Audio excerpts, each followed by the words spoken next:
Hey guys, welcome back to the Best Practices Show, where we're taking a look at the best business practices from the best dental practices all across the country. And I got my friend, Dr. Uche Odiatu on today. And this is one of the hottest topics. Actually, he did a lecture last week. 900 people showed up to watch this. So you are not going to want to miss this. We're going to be talking about the calm mind, the fit body, and the inspired practice, how to put all three of these together. So do me a favor, grab a pen and hit the share button. We'll see you in a second.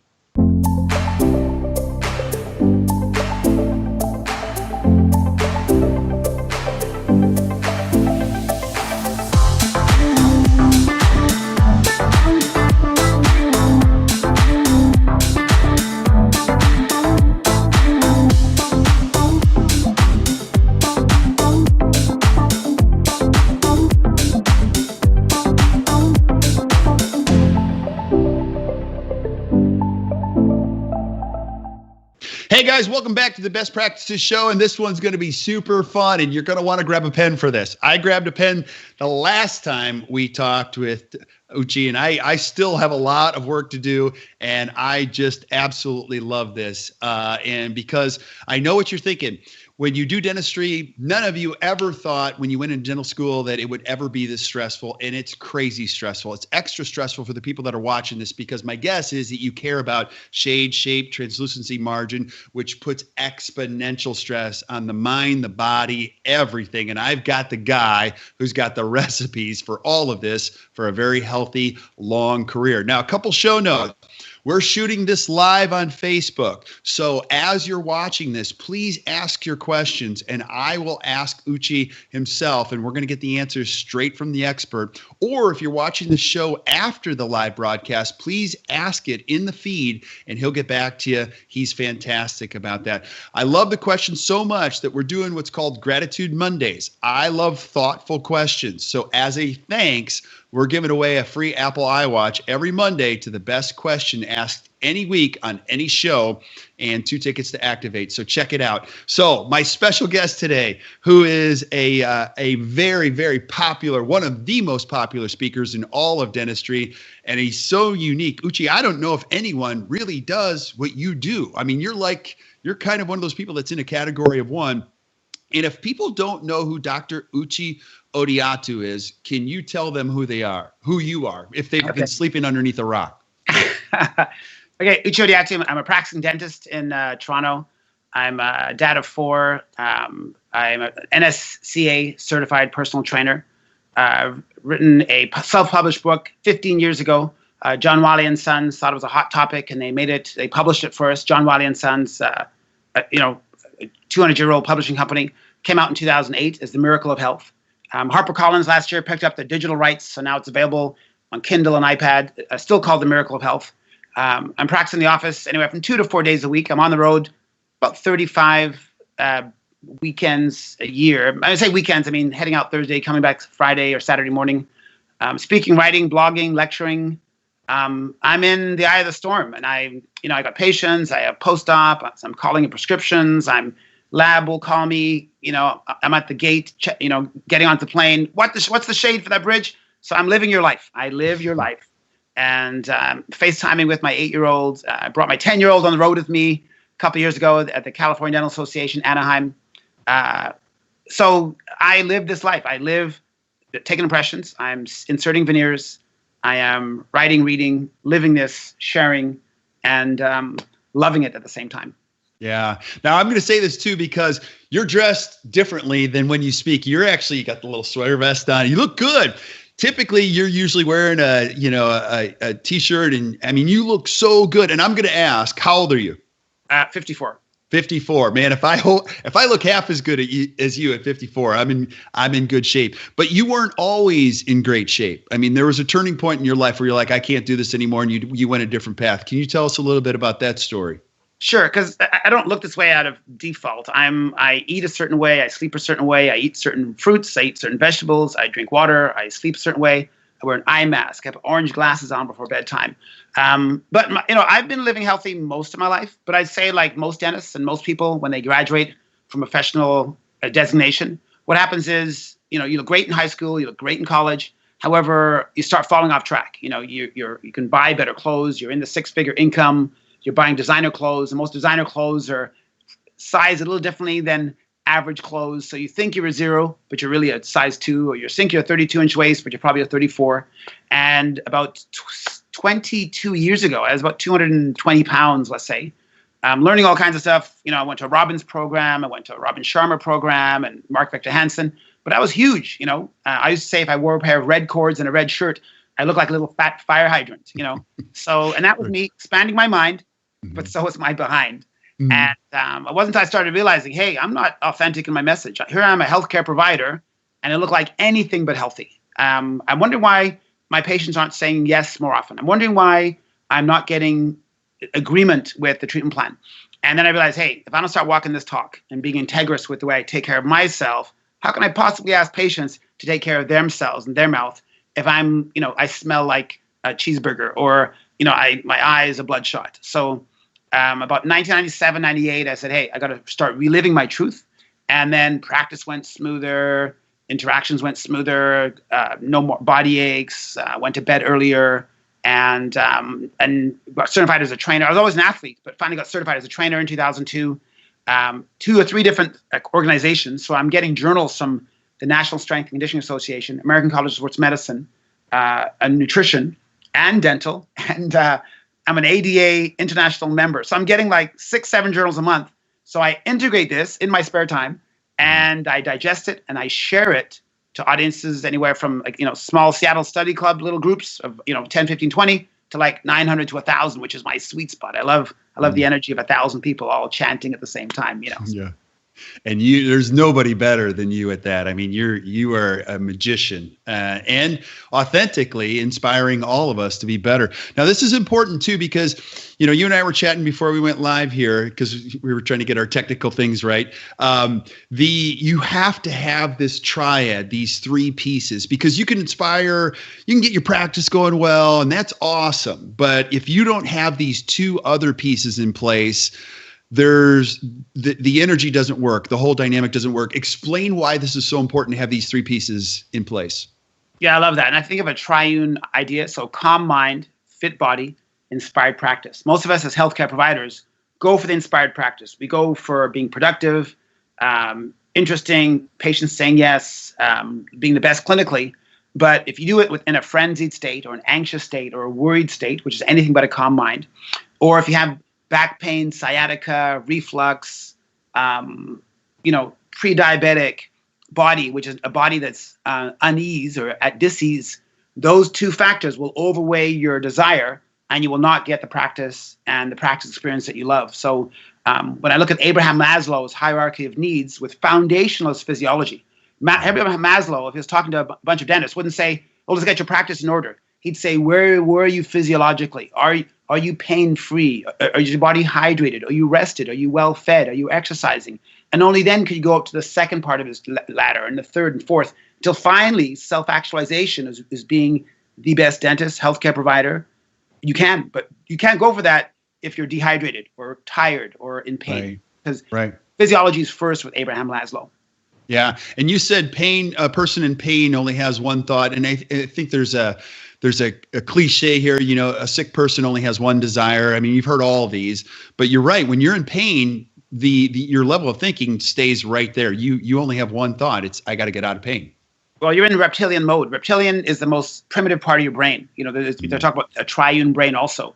The reptilian brain, the mammalian brain, and the neocortex, which is where we all want to be. Planning, executive functioning, abstract thinking, language. But if you're in pain, you're stuck in your dinosaur reptilian brain, which is either attack or be attacked, crying, emotionally outraged, which is, when you think about it, those are kids. 1, 2, 1 and 2 is the reptilian brain. But as you get older, sometimes by default, sometimes by more training and education, the amygdala or our reptilian brain shrinks. Just like you don't have an out of control 80, 90-year-old man or woman, you're more likely to have an 80-year-old, 2-year-old out of control 2-year-old baby. But the baby, as they get schooled and socialized, gradually your reptilian brain comes out. If you're being attacked, obviously in an alleyway somewhere, that brain has to come out to defend you. But you don't go into attack mode during a patient interaction. You don't go into attack mode at your huddle. You don't go into attack mode with your family on the way home. You don't go into attack mode on the traffic jam. So the 3 parts of the practice life, calm mind, body, and practice, almost translates to the reptilian brain, limbic brain, and then the inspired neocortex brain. Right.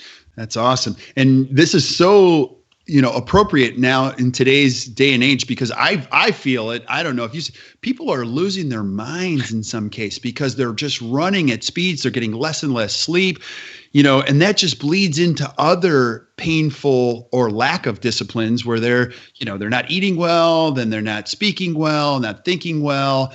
And before you know it, it leads into the opioid, the alcohol abuse, all that stuff. So, take us through this, because, and I also want to ask you this question. You don't live a perfect life. Like, who does? Right. Because I might watch you and go, man, this guy's got it together. You and your wife are very healthy. You have these great kids. You have this great practice. But you have stress too, don't you? For sure. Impressions don't turn out. Case doesn't get inserted well, and it's not what I wanted. I have to put a new temporary on, or a patient doesn't want to pay, or the blizzard happens in the middle of winter, Canada, 4 or 5 months a year, the whole day, 0 patients. So I get traffic jam on my way home, gate change at the airport. I'm experiencing it. I'm not in some Buddhist enchanted, life. I live like every other healthcare practitioner. I'm there. But I have strategies, though, which help me move past it maybe a little quicker, which I like to share. And that's what part of why I'm here. Like I got all this information. The only way I can fit more in this brain of mine is to give it away. I'm not going to hoard this thing. It's Kurt, you just pull it out of me. Okay. So I got to put more in later on this weekend. All right. I already have a full page of notes and we are just getting started. So take us into this strategy, because I love the way you think. Okay.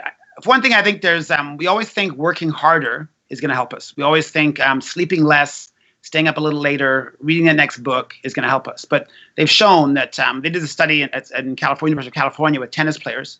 In 7 days, Simon and Schwartz they did a study. They had tennis players. They went from 7 to 8 hours sleep to 9 hours sleep. Within 7 days, their serves had an increase of 7% in accuracy. When you think of having a good serve as a key part of being a good tennis player. So within 7 days, you had tennis players, which are already very good. If they can increase their serve percentage by 6 to 7%, why wouldn't I, as a dentist, or why wouldn't I, as a consultant, why wouldn't I, as a practice manager, think I could improve my accuracy, my percentage closes, my margins be better by 7% in 7 days by getting more sleep? But none of us think of, I'm gonna sleep my way to success, or sleep my way to the top, as I say. But that's that's a whole other seminar. Yeah. But by sleep, though, we can definitely make ourselves pretty good. But you'll never, ever see a book titled Sleep Better, Produce More, Sleep Better, Earn More, Sleep Better, Be Happier. It's all about, we brag about how little sleep we need. You heard, President Trump, I only sleep 4 hours a night. And we think, oh, that's what we all got to do. We all got to work 20 hours a day and sleep 4 hours a night just to be just like him. But sleep, they've shown, and it's kind of neat. In the English language, there's actually no word for working yourself to death. There's no word for working yourself to death. However, when you look at some of the Eastern countries, Japanese have one, don't they? In Japan, there's a word for overwork and working yourself to death. It's called karoshi. In Chinese, it's kuoloshi, and in Korean, it's kworosa. There's no word that talks about overworking yourself to death in the English language. So we definitely brag about how was work. I'll ask another dentist.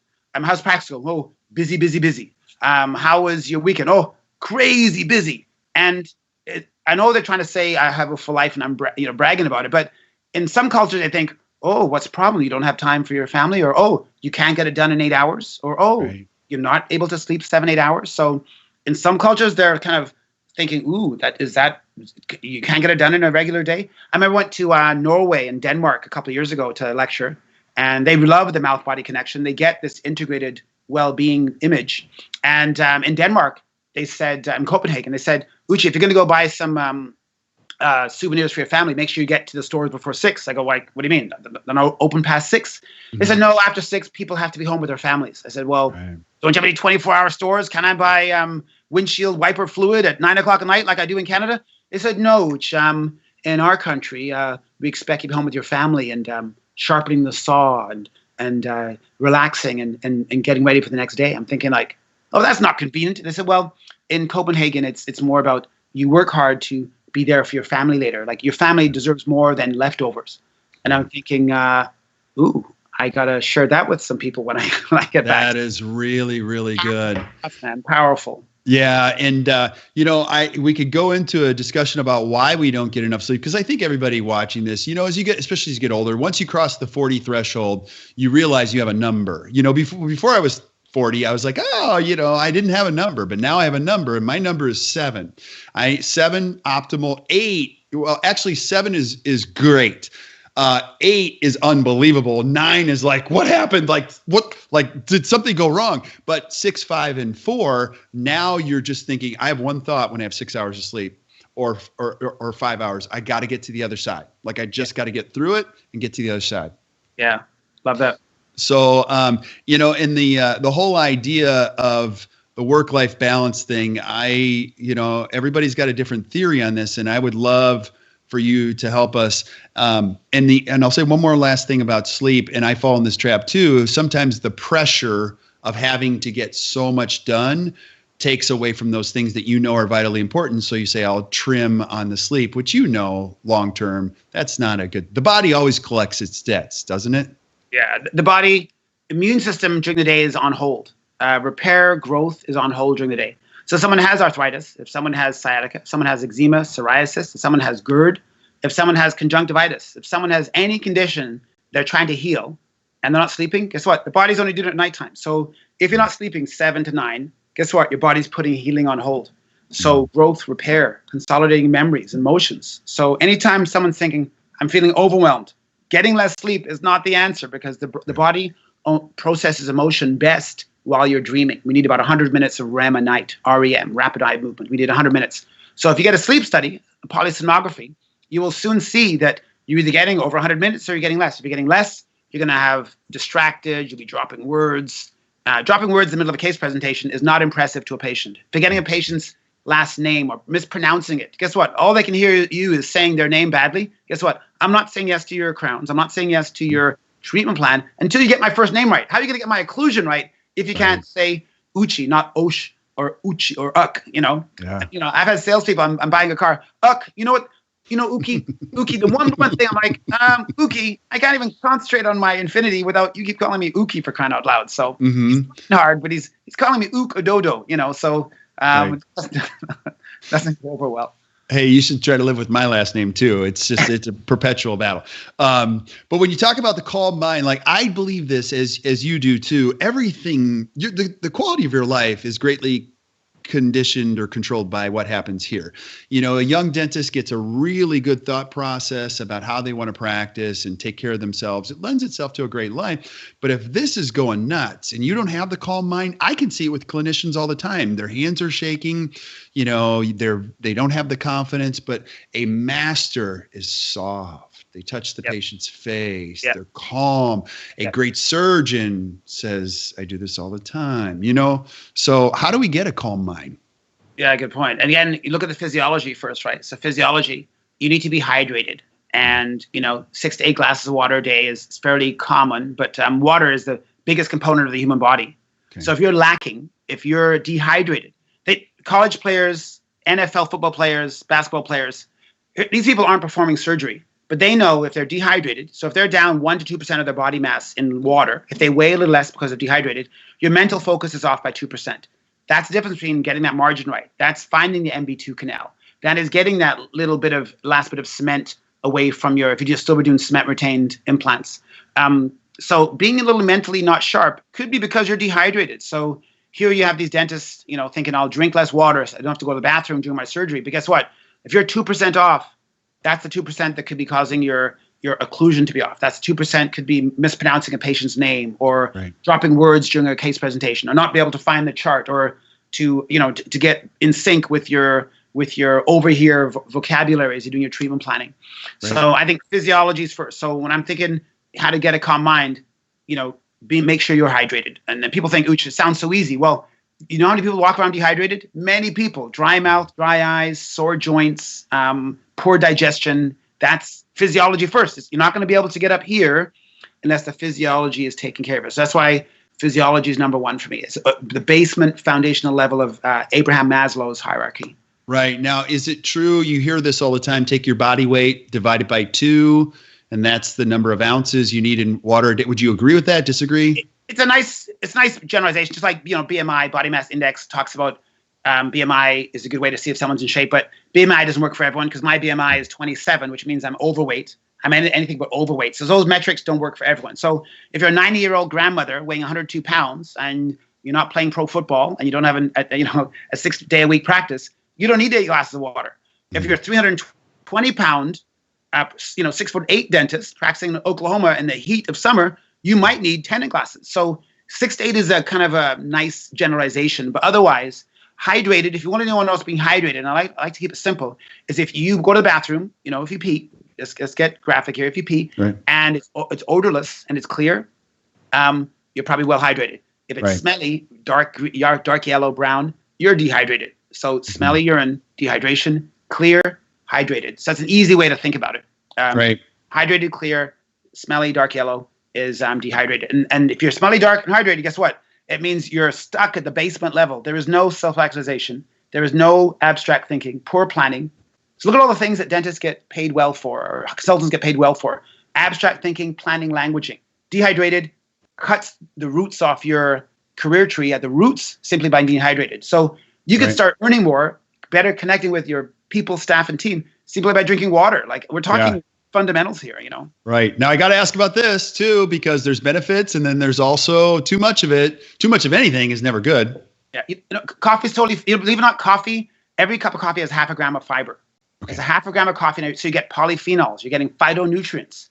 As long as you don't go to excess, you can still drink some coffee. People think, oh, Uche, I don't get it. An apple a day is good. How about 20 a day? No, 20 a day, you'll spend it on the bathroom because you'll have diarrhea. So apple a day is good. Maybe 2 or 3 is what they're saying. So coffee's fine as long as you don't abuse it. Coffee could be a way to, and it blocks adenosine. It helps you think more clear. But as a payback, though, you can't just keep blocking adenosine and being alert for days on time. The body will get you back. And I always say nature bats last. Nature will. Drinking 8 cups of coffee, it'll get you through tax season. It'll get you through planning for that PowerPoint.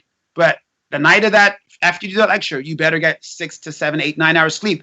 Otherwise, your body will say, I'm getting you back. Yeah. And can you catch up on sleep? Because there's different thoughts. And like, people think you can catch up on sleep debt. Can you? Yeah, not really. They say nightly 7 to 9 is best. So there is a bit of a sleep deposit bank. Like if I can burn the candle at both ends for a couple of days, but I will not perform as well as if I'm getting at least 7 a night. My wife is the best example of that. Here she is. We had videos on our Facebook page doing front walkovers and bouncing on a trampoline. She's 47, 4 kids. Like, which woman over 45 bounces on a trampoline after having 3, 4 kids? And the physiology says it's just not possible unless you have a good core. So this lady's passionate about her sleep. She's got her sleep mask on. She's got orange earplugs in, and the room is pitch black. We got the room cool to 66 degrees. She sets herself up for healthy aging, and she's coaching every night. She's coaching people all over the world on health and wellness. But she is my role model for getting sleep. She'll shout down, "Hey, it's 11 o'clock. Don't you want to perform well tomorrow?"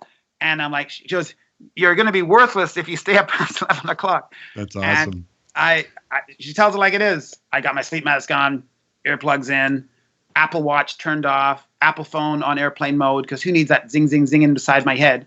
Right. And I'm getting my 7 hours, getting my 8 hours. Yeah, let's just go there too. You talk about blue light into the brain. What's a good rule of thumb? I've heard people say, get the televisions out of the bedroom, put your phone downstairs, get the Apple Watch out. What do you suggest?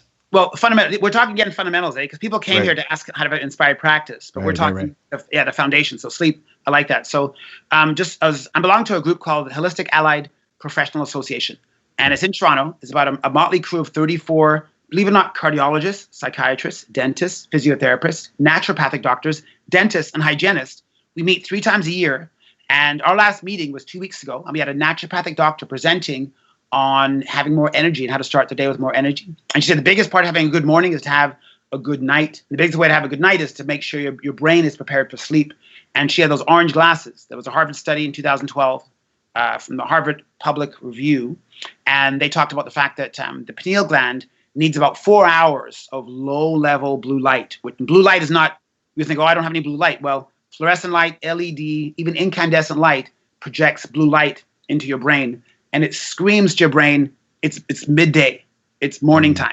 And here you are wondering why you can't get to sleep. So they said in order for the pineal gland to make melatonin, and in order to get down to deep sleep, 2, 3, 4 hour, stage 4, where 80% of your growth hormone is, you need to have at least 4 hours free of blue light, which is that's incredible demand. So I just start off with an hour before. So Apple and some of the higher end, I guess, laptops and phones seem to program your screens so it's now amber colored. You've probably seen if you downloaded the new software, it's amber. So that helps you. But all you can do is if you turn off a bathroom light to take off your makeup, boom, your brain's wide awake again.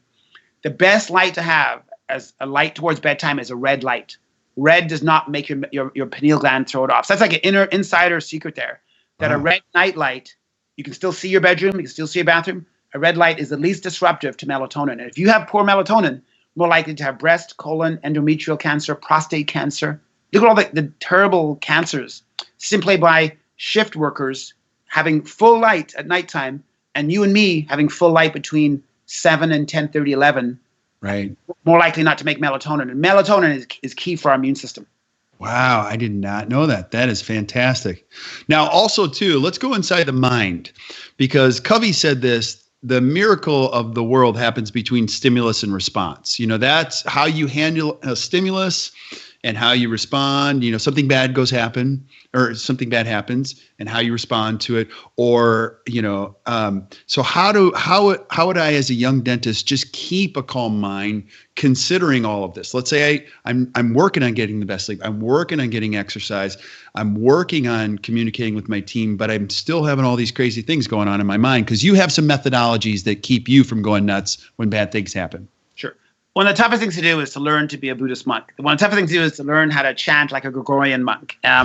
What's easy to do is go for a walk. What's easy to do is go to a Zumba class. What's also easy to do is show up for that personal training workout session that you signed up for. They've shown that, this is just a stat here from O'Connor. In 2010, he said 15% of the U.S. population, think of 15% of dentists. So 1 in 6 dentists suffers frequent anxiety symptoms lasting anywhere from 15 to 30 days a month. Wow. So 1 in 6 of us, you think of 170,000 dentists, so 180,000 hygienists, we suffer anxiety lasting anywhere from 2 weeks to 4 weeks, 4 weeks a year. So they've shown that exercise, physical activity, attenuates that sympathetic nervous system, which is your fight or flight nervous system. Right. When you're anxious, cortisol is high. It's sympathetic. You're sympathetic dominant. So if you're worried, concerned, irritated, frustrated, angry, resentful, your sympathetic nervous system is on fire. Think of an argument or being stuck in traffic, a gate change, someone sitting in your seat in the airplane. Cortisol, sympathetic nervous system. In order to tame that mind and get yourself out of reptilian, dinosaur, primitive thinking, exercise attenuates, or it trains your nervous system not to be so knee-jerk. And we all know, we admire thoughtful people. We admire Richard Branson.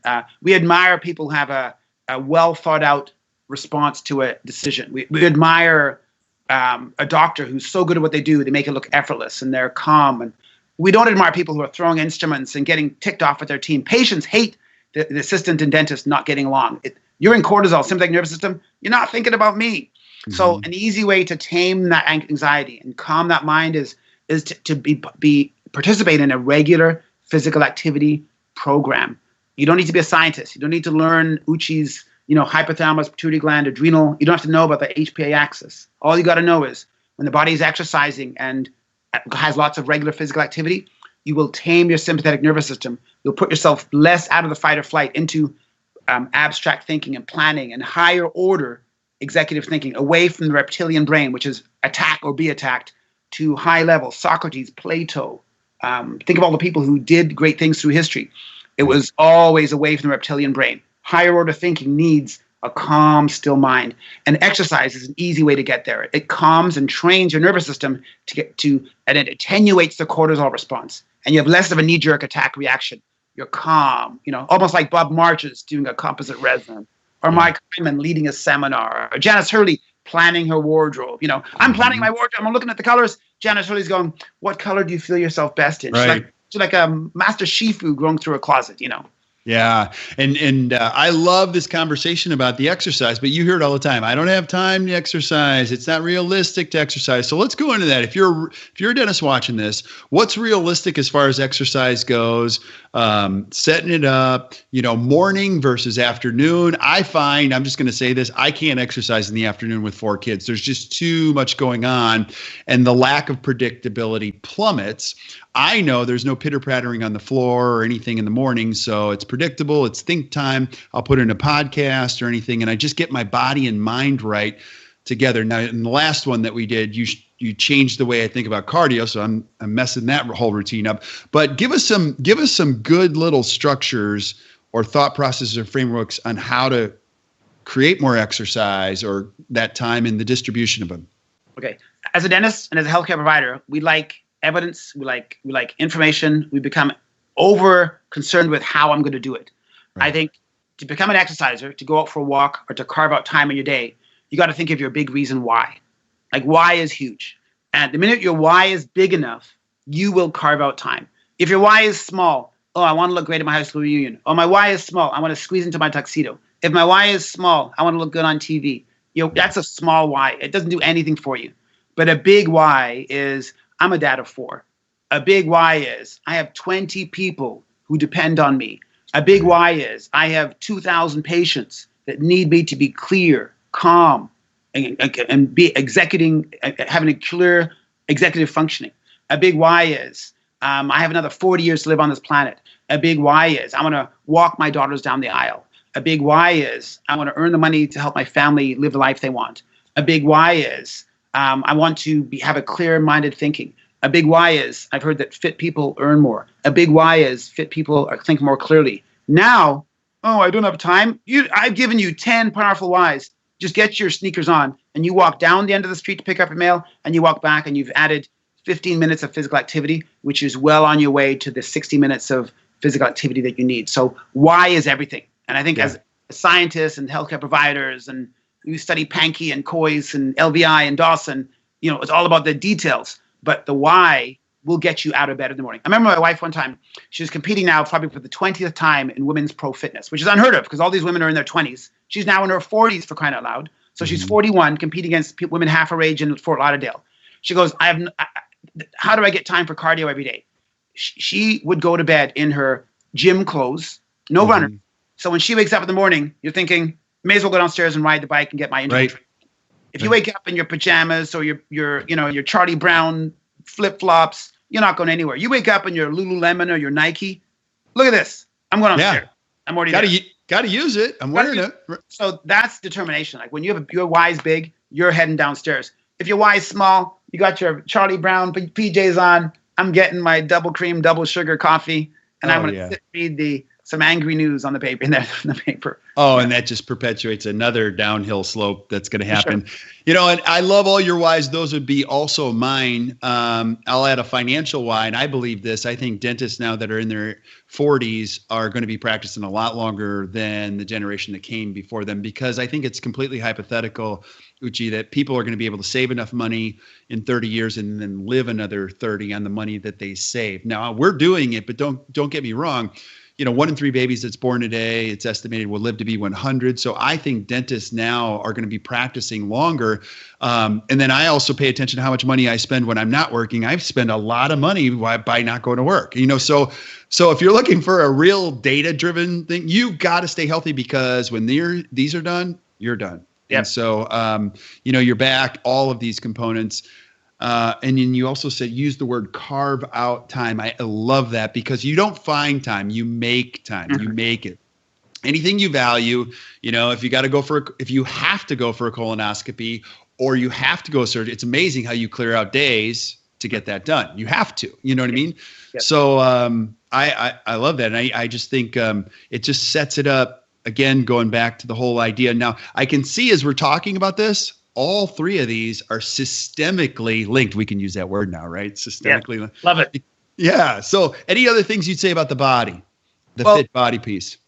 The body is thinking, dentists love to think, consultants love to think, we think and think. And the more we think, the more we attract stuff to it that's not so conducive to thinking well. I think if you ever, at nighttime, if you ever start thinking about your patient or that checkup or that new patient exam or that case, it never goes, wow. It's always, cotton roll. We talk about detail and detail. So I think the easiest way to get yourself to think more clearer is to get your physiology in order first. So when I think of my 7 pillars of health, breath is number 1.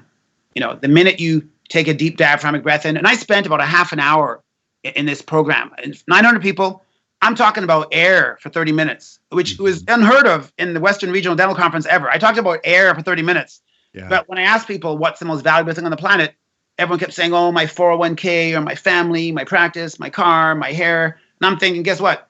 You can live without your hair. You can live without your practice. You can't live more than 60 seconds without oxygen. So we talked about how your body handles air, how your body takes in oxygen, uses it, and spits it out. Max VO2, which is your ability to handle oxygen, they said it's directly correlated with how long you live.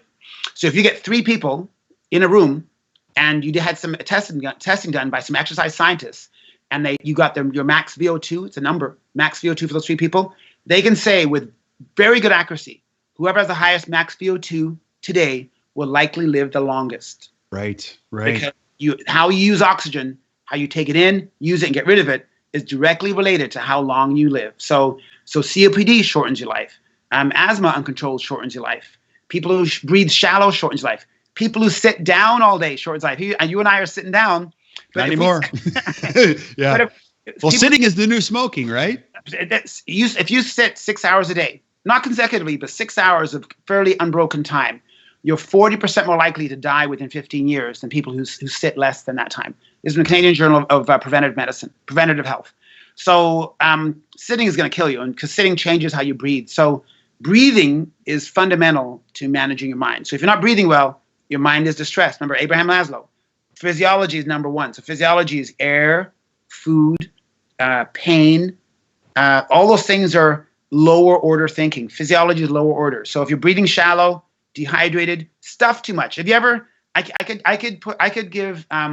Who's a top clinical guy? Name a top clinical guy off the top of your head without. Well, Bob Margis is easy. He's without question one of the top in the world. If I fed him a huge plate of pasta with some creamy dressing, gave him forget the Coors Light, gave him a nice whipped cream dessert, gave him 2 bagels, and then gave him 12 veneers to cut, he's not going to be as sharp as if we fed him some free-range antibiotic hormone-free chicken with brown rice and some kale, spinach, and a vinaigrette with some olive oil salad dressing.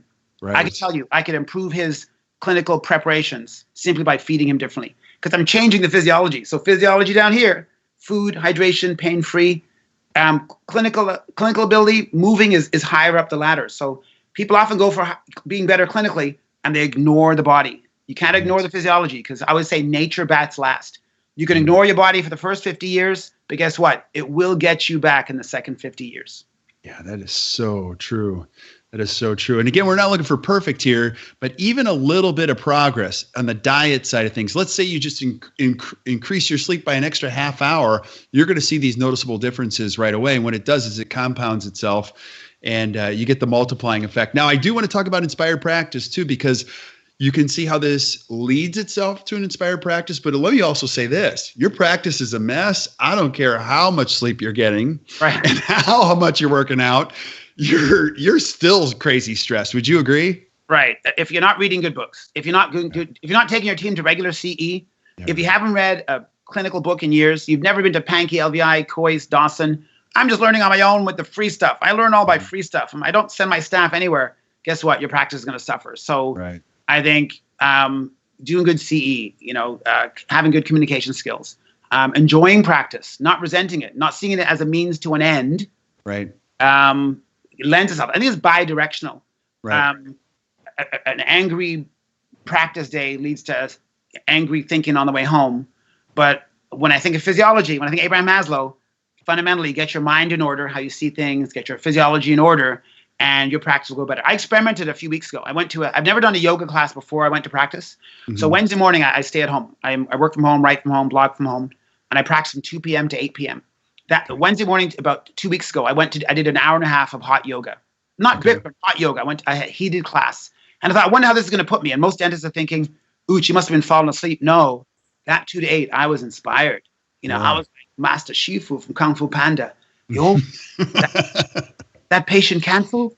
I will phone my 8 patients from you. The cord is not going in nicely. Maybe I'll change the cord, or I'll shift my breath. Oh, the patient's not getting my interaction. I'm going to inhale their essence, and I'll do some, active listening. So I was in the zone for 6 hours. I was like Master Shifu. So I'm thinking more dentists. And I heard that Sting, he's 68, been singing for 40 years. Must have something to do with longevity and success and productivity and creativity and mastery. He does yoga before every concert. Yes, he does. Hour of yoga. So you said this before. You're thinking, Uche, I see some common practice between all these high-level dentists. They all seem to be doing yoga. And it's not is there a spiritual thing? People always, don't get offended by it. It's not a spiritual thing. It's a breath, postural, calming thing. You don't have to call it yoga. You can simply do certain poses and breathing. It's not an offensive religious thing. It's simply, strictly a way of breathing and doing different bodily postures. And it changes how your body moves and thinks. It changes how air moves into your body and out of your body. Gives more air to your brain so you think better. And that's productivity. So that hour of yoga, man, 2 p.m. to 8 p.m. flew by. I was in the zone. I was unflappable. I was like Richard Branson at a press conference. I was like just working it, having fun. Yeah. Well, you mentioned Richard Branson. I heard him say this because I love being a student of people like that, because when he was a kid, a teacher pulled him and his mom aside and said to his mom, he's either going to prison or he's going to be one of the most brilliant people this world has ever seen. Well, you can see how that ended up. And they asked him, how do you get so much done? And he paused for about 15 seconds and he goes, let me share with you how I get so much done. I exercise 1 hour a day and I get 4 hours back. That's how I think about it. So as he goes, when you look at pure investments, for me, that's an incredible investment. 1 hour, I get 4 back. And so what a great way to think about it from one of the world's richest men. The other thing that you said is when you talk about your team, I'm a big fan of reading. I would love to know your thoughts on reading, but I try to teach young dentists all the time. We use the phrase, you are what you read. So if you take a look at what you're reading, that's who you're going to become. You can't look at these political threads all day long and be responding to them. People spend their whole lives reading a book, writing a book, and it costs $11. Invest in it. And it's not that you have to read every book, but get something from the book and start conditioning your mind. And that lends itself to a whole nother series of activities. So tell me about reading and its effect on the brain and in the inspired practice. And what do you do for reading? Well, it's huge. I think probably my dad always had lots of books. You can see his books around me now. I've been relegated to our basement office because the kids are all upstairs today. But my dad had books everywhere. He was a carpenter. He was a carpenter, but he read voraciously. And anytime I said, Dad, I'm bored, read your book. Anytime I said, I have nothing to do, read your book. And he had Machiavelli. Looking back now, I got some of his books when he had passed away 7 years ago. Think and Grow Rich and Machiavellian or books on economics. I thought all his books would be about wood and beveling ends. He had a huge library. And today, our library, and we drag it everywhere. We've moved about 3 times since we first got married, but Carrie and I. But we have our books with us. And tell you what a person's reading. I'll tell you who that person is. Just like I'll ask an assistant or someone, what are you reading right now? I haven't read a book in a long time. And they said, I heard Brian Tracy. You've read any Brian Tracy? Brian's great. Yeah. 2/3 of the population, which is crazy. So if you think of 360 million North Americans, out of 360 million people, 2/3 of people haven't read another nonfiction book since high school. Think of that. So almost 270 million people haven't read another nonfiction, forget fiction, nonfiction book since high school. So you're reading 2 nonfiction books a year. You're in the top 3%. And if you're not earning it yet or having that kind of enjoyment in your career, you inevitably will get there. You can't read biographies of great people without becoming one. You can't read health books without getting healthy. You cannot read meditation books without developing a calm mind. So my books, to give you an idea right now, Spark, love this book. Spark by John Rattay. Harvard psychiatrist. Have that, her? Crazy, yeah. Awesome book. How Not to Die. Yeah. How Not to Die. This could be the best book. If you want to live a long time, you might want to read How Not to Die. Great book. That is great. Eating more vegetables. This guy's a vegan. You don't have to, vegan is very extreme. It's great for some people. However, in terms of moderation, he said, I don't need you to become a vegan. He goes a flexitarian, pescatarian, all these different names. Just eat more vegetables. There was a study. He quoted a study, and I quoted it in that Calm Mind in Phoenix lecture last week. He said people who have more phytonutrients, apples, fruit, and vegetables, who eat more phytonutrients are less likely to be depressed. And depression is it's one of the top 4 ways for long-term disability is depression. It's also directly related to inactive behavior. It's also directly related to early death from either cancer or heart disease. So just eating more vegetables and fruit, you're less likely to be depressed and have less emotional mood swings. When you think of people who are angry, ticked off, giving the finger to people in the traffic. So, and awesome book. So I read this. I read this in the last month. Yeah. I read The 1 Minute Workout is a crazy book. If you're a dentist that says you don't have time to work out, this is crazy. It's science. Martin Gabala. He lives an hour from us upwards in Hamilton. Crazy book on the science of interval training. The 1 Minute Workout. Crazy. Yeah.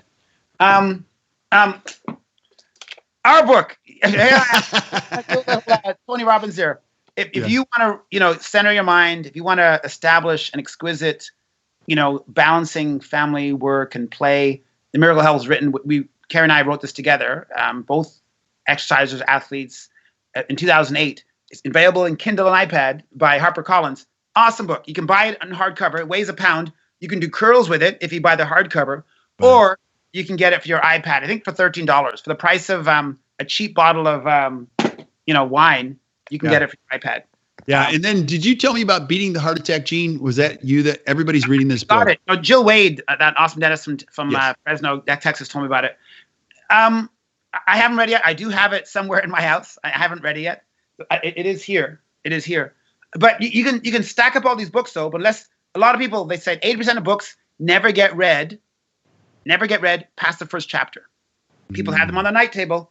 They become just places to put their Apple Watch and their BlackBerry. It never gets read. So if you buy them, you got to read them. And I suggest instead of buying 7, I get people excited at these seminars. No, Dr. Odiatu, I've just bought 10 books in the intermission. I'm like, if you just read 1 between here and next year, I would be happy. So, and I said, when you get these books, here's what you got to do. So when Carrie and I read our books, you got to highlight. Mm-hmm. You got to chew that baby up. And when you digest that book, guess what? It goes in here, then it goes through your heart, then it goes through your gut, and then you start living it because it goes down to your feet. But if it stays up here, guess what? It's a waste of time. Sir Francis Bacon. Right? You got to chew it up, digest it. And then if you really want to learn this stuff and have it integrated, is to share it with people that you love. When you share what you just learned, your brain, that's why teaching health and wellness and oral systemic health gets me to live it, because you can't teach it without integrating it at a deeper cellular level. It's like you teaching consulting. You live it, you share it, you read it, you huddle it, and you become it. Like you're a walking, talking, consulting, productivity boosting guy, Kurt Barrett. Did I pronounce that right? Well, I got a lot to learn from you, buddy, but it's true. You got to feed your brain full of good stuff. Now, this isn't a judgment, but I heard one of my mentors say this. He said, get on any very large airplane and just pay very close attention to what the people in first class are reading. It's not all about wealth, but watch how sophisticated. You're going to watch people reading, Wall Street Journal. They're going to be reading biographies, really deep, important, enlightening stuff. Get into business class, you're going to see people reading things on productivity. And then you get back into the generals, and people are reading People magazine, chewing bubble gum.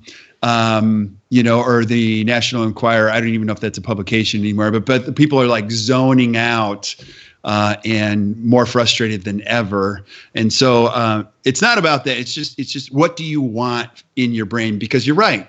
What's going in your brain? It's not and I've heard this too. Nito said this. It's not garbage in, garbage out. It's garbage in, garbage stays. It multiplies. It gives birth to triplets. Yeah. And all this crazy stuff that's in your brain. There's so many dental professionals that have written books on how to create the inspired practice. I mean, your book, and you won't even pick it up and spend an hour to try to improve your life. It's me in the mirror that's the problem in these cases. So I love what you're saying. Now, when we put all these three together, what are some other pieces of advice that you would say in making this happen in a more predictable fashion? Okay. I think, so we spent, I like what we're doing here, Kurt. I like so we spent 10% of the time on anxiety, depression, and all the problems. We're spending 90% of the time on the solutions. So reading good books, exercising, breathing, sharpening the saw, sleeping. So you and I are walking this talk here. So 90% of the time on the solution, 10% of the time on the problem. Most huddles, most staff meetings, 90% of the time, who broke the mirror, who messed this, who didn't turn off the compressor. The beatings will continue till morale improves. Yeah. And how do we plan the Christmas party? Okay, time's up. So we're spending 90% of the time on the solutions. So when I'm thinking solutions, when I'm thinking of people getting outside their reptilian, angry, primitive brain, if you said, Uche, how much time do you spend in your reptilian brain? Oh, I spend about 90% of my life being angry, ticked off, anxious, frustrated. I'm not creating anything. I'm not planning anything. I'm just in fight or flight survival mode, putting my finger in the dike, trying to keep from drowning. So right. Primitive brain is, you need it to come out if you're being attacked in the middle of an alley in New York City, right? You're in an alley, someone attacks you, fight or flight. However, someone told me that if you ever want to get out of it being attacked, if you went into some Kung Fu Panda move, it's amazing how muggers go, what the hell is this guy doing? Get out of here. So all of a sudden you go like this, you crack your fingers and go, yeah. All of a sudden the mugger's going, okay, this guy's nuts, I'm out of here. So maybe getting deep and, getting calm before you get attacked might be the way to go. So reptilian mind might help you push a car out of a snowdrift. It might help you, I don't know. There's very few things a reptilian mind will help you. Right. But I'm thinking the mammalian brain, which is tend and befriend, and taking care of your pack, and thinking of higher order thinking. I think of the neocortex, planning, executive functioning, abstract languaging. That's the place to be. So one way to get there, besides the physiology, what I'd say is the body needs to get taken care of. You got to take care of this thing. It's not materialistic to get a massage every 4 weeks. Right. So if I'm a healthcare provider and I haven't had a massage since the last time my spouse rubbed my neck with one hand on the remote, and I wouldn't call that a massage. That's embarrassing. Yeah. A massage at least every 4 weeks. I think Dr. Deepak Chopra said after massage, your oxytocin increases and serotonin increases. These are both two neurotransmitters that do not allow depression in you. When you think of monoamine inhibitors and SSRIs, they're all about keeping serotonin high. So antidepressants are all about the serotonin. I can increase my serotonin by having massage every 4 weeks. Wow. Oxytocin, tend and befriend. When you shake someone's hand, oxytocin. So by getting a massage every 4 weeks, I can elevate the serotonin. It's a feel-good thing. $80. I don't know how many dentists, they brag about making $800 an hour in production. $80 for a massage. I'm not spending $80. Oh, I don't think you're producing $800 an hour like you said you are. Right. So great investment of time. A regular massage every 4 weeks. You think of, you said you just did interview with Dr. Shaw. We talk about Janice Hurley. All these high-level clinical consultants investing in their bodies and investing in massage therapy would make them better as consultants, make them better clinical providers, make you better data mom, just by having regular body work, getting those knots out. Like sometimes I'll go get a massage and they go, yeah, how do you feel? I'm fine.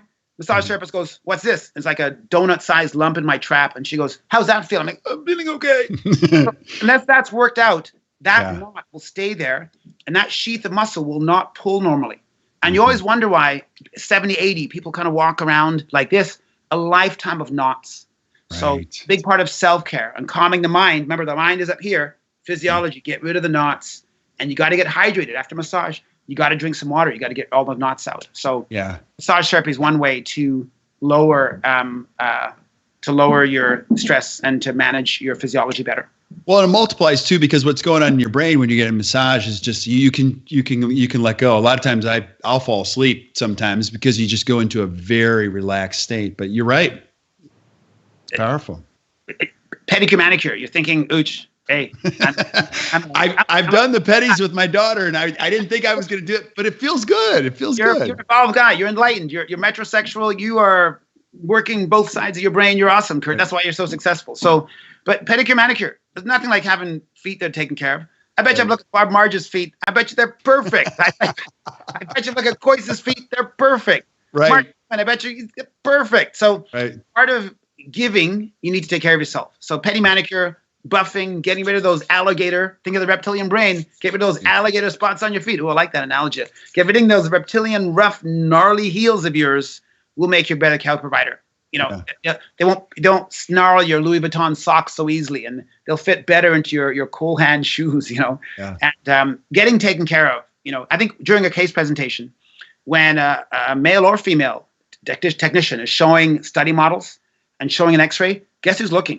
Mm-hmm. Your patient's going, look at those well-finished hands. And not in a, wow, they spent a lot of money. It's if he or she takes good care of those hands, especially men in particular, you got your cuticles are taken care of. You got no dirt on your fingernails. You don't look like you're chewing your nails. Like if I'm talking about you having better habits, taking care of your implants with peri-implantitis and inflammation, I better have the discipline to take care of my cuticles. And just spend some time on myself every 2-3 weeks to get rid of these gnarly, bare reptilian claws. Reptilian, get rid of your reptilian claws and have more enlightened hands. And this is not superficial. We're saying, I haven't taken care of my hands. And I think my dad, as a carpenter, said, carpenter takes care of their tools, usually the best carpenter. Carpenter that throws their tools in the back and everything's messed up. Guess what? Probably not good of a carpenter. You're taking care of these tools. I bet you'll have more of an enlightened practice, an enlightened legacy creating. Right. And you talk about taking care of yourself. You know, I'd love your opinion on this. I really believe that rest is not a reward for success. It's a requirement for success. And not just the sleep aspect, but getting away from work. I mean, I think it's good for dentists 1 week a quarter at least to just unplug from their practice, because not only does it create you can relax. It creates stable memories with your family, all that kind of stuff when you can embrace rituals. I see too many people saying, oh, I go on a long weekend. I didn't take any vacation last year as a dentist. I'm like, you're crazy. You work at a 2 to 3 inch space with undeniable intensity. You have to break away from your practice, and you've got to teach the practice to operate on its own. There's one dentist that I work with out east. He's like, hey, look, I'm leaving. If the practice burns down, don't call me. As long as you guys are okay, I'm fine, because I'm not calling back here to see if you guys collected the money, to see if the schedule. I am going to let it go so that when I come back, I'm a better person. You know, do you find that with yourself? Just that you have to let it go to embrace it again? Yeah, I think part of that is that you talk to Stephen Covey. This is like a 30-year-old book, almost a 30-year-old book, 7 Habits of Highly Successful People, talked about sharpening the saw. Right. So even if I'm going away to speak, people talk about I hate traveling, and for some reason people who hate traveling always seem to get bumped, seem to not having a good time. They end up on planes with no food. They're eating honey roasted peanuts and drinking, drinks with umbrellas on the plane, getting dehydrated. I think I always say I love traveling. I love the experience, because no one's faxing you, no one's texting you, except now with Wi-Fi on these planes. They now can get sent out. Oh yeah. Blasts about my upcoming, best practices show appearance. But that gate time, that downtime, none of my 1,800 patients can get a hold of me. I do call some patients, though. I'll often call a patient, see how they're doing after the extraction or after the new implant, and they love that you're thinking about them. But that's caregiving. I find that joyful. But getting away from the clinical practice is a break from the clinical practice. And I find that clinical practice is a break from my speaking, writing. It's where I collect my stories. And then I find, like today, I'm taking off today, Saturday, Sunday. I'm going back to work on Monday. Today, we're taking the 3 girls, 10, 8, and 5, to Boss Baby with Alec Baldwin. Is it Boss Baby? It's the new animated. Oh, the movie. Yeah. Boss Baby or Boss. We're gonna go. We're gonna play games before, play games after. I'm gonna eat some popcorn, maybe with butter on. People say, Uche, how can you do it? 90-10, not 80-10, not 80-20. Right. I do 90-10. So I'm watching Boss Baby this afternoon. I was out raking the grass earlier. I don't know. Work is embarrassing. If I was out lecturing in the Eastern world, talking about how I work all the time, they'll think, poor family, poor guy, Kawachi, right? Working himself to death. To death, yeah. And I always joke, I've got some friends of mine, they're like, they still don't know what I do. They're like, you sell dental supplies. I'm like, yeah, I do. It's awesome. Because I want them to be my friends, and have a very fruitful life outside of work. So, buddy, I am so grateful for you, because, again, you give me so much to do. I'm going to have to break this down into bite-sized chunks. So I'm going to keep having you back. And you and I talked about this beforehand. I would really like to get into the nutrition piece. I want to get highly detailed in the sleep components, the physiology. I'd love to even go into the op and just talk about posture. Because I know you have so many, because I watch a lot of these guys prep, they're like this half the day, and I know you have a whole different process or structure in how you do that. So I'm so grateful, buddy. If people want to get a hold of you, how can they get a hold of you? I'm just going to say this. If you have not seen Uche speak, get him to your study club, go see him. It will blow your mind and you will be crazy inspired. But how can I get a hold of you? Facebook is great. I get Facebook Messenger. I answer people back on the fly because I want to know I want my finger on the pulse of what people are thinking about. So I could have a 3-hour lecture, but if I get 10 questions about probiotics, if I get 4 questions on meditation, guess what? That's my new piece for my lecture. So I love Facebook Messenger. So Uche Odiatu, they can find it through your link here with this video. My website also, there's a whole contact page. So druche.com, druche.com. Twitter, I'm got about 2,800 Twitter followers. Real ones, not ones I bought. Okay, these are real people who bought. I don't buy my Twitter followers. LinkedIn, I love my connections on LinkedIn. Instagram, I'm sharing. I love getting pictures of people's plates. People send a picture of, Uche, what does this look like? I'm like, I don't know who you are, but you've divided your plate into vegetables. I see some good quality meat there. I see some sauces. So people send me their pictures. I love Instagram. I like to comment in a non-judgmental way. Email's great. Fit Love. 20 years ago, I was Fat Love at Rogers.com. Now I'm Fit Love, FITLOVE at Rogers.com. I give out my cell phone when I'm speaking because I get these crazy text messages from Denmark, Norway, Bahamas. Uche, I'm in Whole Foods, apple or candy apple, which one? I'm my fingers on the pulse. I want to see what people are thinking, That's awesome, buddy. New Apple Watch. I'm thinking about how my watch has helped me breathe. I look at my watch, look at my pulse. Is it racing because I'm talking to a cool consultant, or is it 63? Look at this. My resting pulse was 63, and here I am chanting out my life's work here. 72, peaked there as I crested talking to you here. So how are you doing? You don't even want to know. Now, mine's a little bit higher than that, but I know I've got to get it down there. But the more it stays low during non-exercise hours, the better it is. So, Master Shifu, you are my Master Shifu. You're an amazing dad, consultant, entertainer. I love your storytelling. I saw you at TBSE a few years ago at the Fontainebleau Hotel. Can you say, when you and I were lecturing at the Fontainebleau Hotel, and you were just wowing them with some Starbucks story, talking about the lineup and people, the drive-through and stuff, and it's pretty cool what you can pick up. So I thank you for what you're doing. It's you're doing a great service for the industry. You're taking the leaders out there and sharing the insider secrets. You can be a 2-year-old out of school 2 years, and here they are hanging out with you and me. Yeah. What's our hourly cost if someone had to fly here and hang out with me for an hour or to an hour consultation? But here, it's free, for crying out loud. It couldn't get any easier to develop a calm mind, but listen to this for 60 minutes. Absolutely crazy. Well, and I know you share this thought process too. I'm just so grateful. I feel crazy blessed that I can serve such a great industry. I love it. I feel blessed every day. God's given me the opportunity to do this. So I'm in debt. I'm in debt for a long time, and I enjoy it too. There's nothing. I love this profession of dentistry. I just don't like the negativity. I know it's the best profession ever. And I want to do everything I can to make sure that this next generation and the people that are practicing now have a great life. Because when you have a great practice and a great life, there's nothing better than that. We get one shot at this thing called life. But you know what? If you do it right, it's kind of all we need, right? Well, our kids are the next. I always think of, what's for. We have Kylie, Sage, Jolie, and Theo. I'm already seeing that's my generation. I'm pretty good. This is my blueprint. This is the next generation of Achadodos. These are they see the books. I went into Jolie's bedroom. I go, Jolie, what are you doing? She goes, I'm Master Shifu.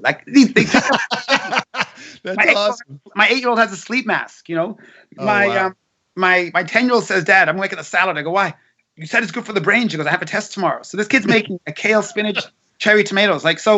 So it's cool. They're continuing on this legacy, and lots of good friendships and family around. We're very lucky. I'm Canada's amazing. Love traveling to America. Carrie and I got married in Laguna Beach, so that's my tie with America. Carrie and I said we want to get married and set the tone for a cool bliss. But we got married in Laguna Beach, California, January 1st, 1999. That's awesome. At sunset in California, So that was awesome. Our marriage certificate is Orange County. It's fantastic. Yeah. Why not? Why not, buddy? Why not? Well, I'm grateful for you, buddy. So thank you so much for sharing your wisdom. Really appreciate this. And like I said, I'm going to do one. I just wrote this down, probiotics. We're going to do one on that one too. I really want it because that is a very hot topic. So thank you so much. Stay on for a second, Uche, but if you're watching this, super grateful for you. This is crazy how much people are giving us feedback and watching.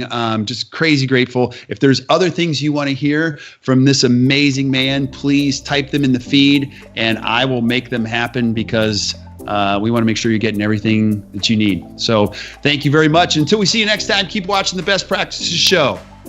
Hang on.